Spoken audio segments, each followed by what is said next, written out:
ఒక పని చేస్తాను, ఆ బ్రోకర్ కి ఫోన్ చేసి ఆ ఇంటి ఫోటోలు పెట్టమని చెప్తాను.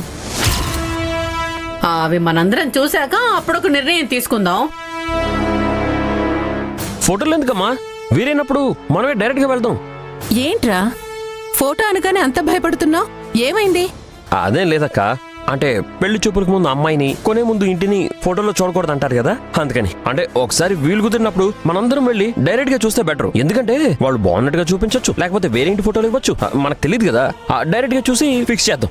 ఏమా? అసలు మనకి అనుమానాలన్నీ ఎందుకురా? నేను ఇప్పుడే బ్రోకర్ కి ఫోన్ చేస్తాను, అతన్ని అడిగే వివరాలన్నీ తెలుసుకుందాం. ఎందుకంటే ఆ బ్రోకర్ కూడా చాలా మంచివాడ్రా. అందుకే మనం అందరం ఇల్లు చూసిన తర్వాత అది నచ్చితేనే డౌన్ పేమెంట్ ఇమ్మన్నాడు. అదిగో మళ్ళీ డౌన్ పేమెంట్ అంటావేంటమ్మా? అవునరా, అందుకే అంటున్నాను ఈ రోజు లాకర్లో ఉన్న డబ్బులు నగలు తీసుకురమ్మని. మీ నాన్నకి ఎలాగో ఏం పని పాట లేదు కదా, ఆయన వెళ్ళి చూసొస్తారు. నచ్చిన తర్వాతే కొనుక్కుందాం, ఏమంటావ్?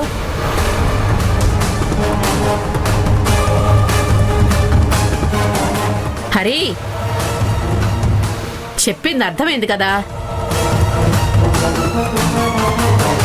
హరి ప్లీజ్ నాన్నా, ఈ ఒక్కసారికి నా మాట కాదనుకురా. ఇంతకు ముందెప్పుడు నువ్వు నా మాట కాదనలేదు కదా. ఈ అమ్మ ఆశ నెరవేర్చరా. ఇదిగో ఇంకేం మాట్లాడకుండా సాయంత్రం నువ్వు బ్యాంక్ నుంచి వచ్చేటప్పుడు డబ్బు నగలు తీసుకొస్తున్నావు అంతే, సరేనా?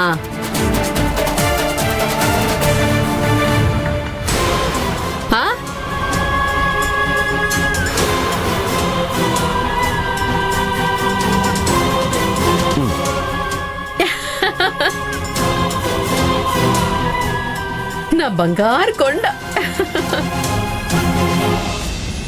అరే దేవా, అదృష్టం అంటే నీదేరా. టైమింగ్ అంటే దేవా, దేవా అంటేనే టైమింగ్. ఇలాంటి టైంలో ఇంట్లో లేకపోతే అంత బంగారం డబ్బు ఉన్న సంగతే తెలిసేది కాదు. అరే దేవా, దశ మారిపోయిందనుకో.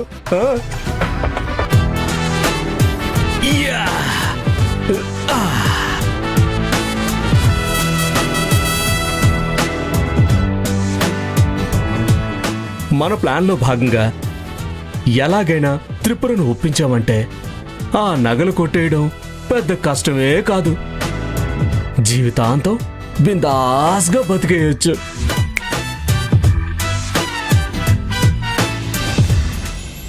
అసలు ఈ ఇంట్లో ఇంత డబ్బు నగలు ఎలా దాచారు? మొన్న పండగ రోజు నగలు కొట్టేశాను. ఆ విషయం గురించే డిస్కస్ చేయకుండా మళ్ళీ అంత డబ్బు నగలు అడ్జస్ట్ చేస్తున్నారు. సర్లే, ఏదైతేనే రూపాయి కోసం కష్టపడితే 2 రూపాయల లాభం అంటే ఇదేనేమో. పాత బంగారం, కొత్త బంగారం, దాంతోపాటు డబ్బు, ఆహా! మొత్తం తీసుకొని అమెరికానో ఇంగ్లాండో వెళ్ళిపోయి హాయిగా బతికేస్తాను.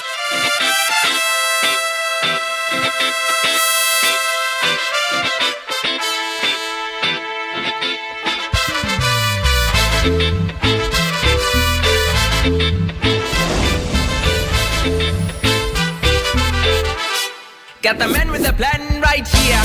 Bring it swag with the man right here. Living it up and sipping on beer. Yeah, clap for me man right here.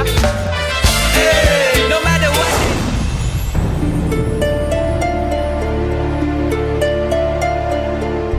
ఒరే హరి, ఒరే హరి, హరి, ఏదో రకంగా మీ అమ్మక ఇల్లు వద్దని ఒప్పించాలి, లేదంటే మన పని అవుట్.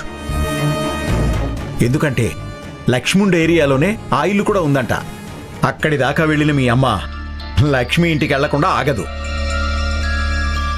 ఈ సిచ్యువేషన్లో అక్కడికి వెళ్తే వాళ్ళు ఇల్లు ఖాళీ చేస్తున్నట్టు తెలిసిపోతుందరా. అందుకే చెప్తున్నాను, అర్థం చేసుకోరా. ఎరా, నేను చెప్పేది కామెడీగా ఉందా? నేను ఇంత సీరియస్గా మాట్లాడుతుంటే నువ్వు నవ్వుతున్నావు. నేను చెప్తుంది మీ మంచి గురించే. ఏం చేయమంటావు నాన్న, నా లైఫే కామెడీ అయిపోయింది. నా పరిస్థితి చూస్తే జోకర్ కూడా నవ్వు వస్తుంది. చూడు, ఈ డైలాగులన్నీ తర్వాత చెప్పొచ్చు, కానీ నేను చెప్పిన దాని గురించి ఆలోచించు. ఈరోజు మీ అమ్మ నాతో ఇల్లు చూసుకొని వద్దామని చెప్పింది. మీ అమ్మ గురించి తెలుసు కదా, అనుకుందంటే అంత ఈజీగా వదలదు. మీ అమ్మ వెళ్ళి లక్ష్మీ వాళ్ళ గురించి తెలిసేలోపే ఇల్లు కొనాలనే ఆలోచన తుంచేరా బాబు. నీకెలా చెప్పాలో నాకు అర్థం కావట్లేదు నాన్న. అసలు నీ ప్రాబ్లం ఏంట్రా? మీ అమ్మ లక్ష్మి వాళ్ళు ఉన్న ఏరియాకి వెళ్తే వాళ్ళ పేదరికం బయటపడిపోతుందంటే నువ్వు నవ్వుతున్నావేంటి? అసలు ఎందుకు నవ్వుతున్నావో చెప్పు. నాన్న, అమ్మ చూసింది లక్ష్మి వాళ్ళ ఏరియాలో ఉన్న ఇల్లు కాదు, లక్ష్మి వాళ్ళ ఇల్లే. ఆహా. ఏంటన్నా మాటలు రావట్లేదే? నాకు అలాగే ఉంది నాన్న. ఏమీ తోచట్లేదు.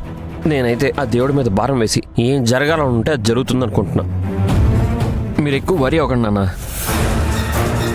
వెళ్ళొస్తా.